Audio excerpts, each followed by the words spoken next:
ஏய் கொரியர் தான் வந்திருக்கு தீபிகா, அதுக்கு ஏன் அப்படி எல்லாம்? அவர் என்ன கேட்டாருன்னு என்ன பதில் சொன்ன? அவர் தப்பா எதுவும் கேட்கலையே. தப்பா சரியாங்கறத நான் முடிவு பண்றேன். அவர் என்ன கேட்டாரு, நீ என்ன சொன்னங்கறத மட்டும் என்கிட்ட சொல்லு. ஜெனரலா ஏதோ ஒண்ணு கேட்டாரு, சரியா ஞாபகம் இல்ல. நான் சொல்றேன், நீங்க யாருன்னு கேட்டாரு. நீ நான் தீபிகாவோட ஹஸ்பண்ட்னு சொன்ன. am I correct?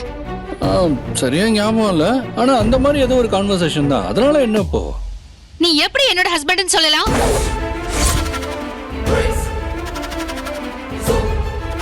என்னம்மா நீ இப்படி கேக்குற?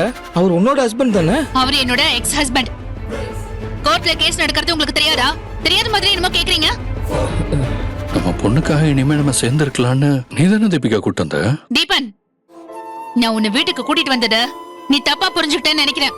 நான் சொன்னது நாம நம்ம பொண்ணு முன்னாடி ஒரு ஹஸ்பண்ட் அண்ட் வைஃபா நடிக்கணுங்கிறதுக்காக மட்டும்தான்.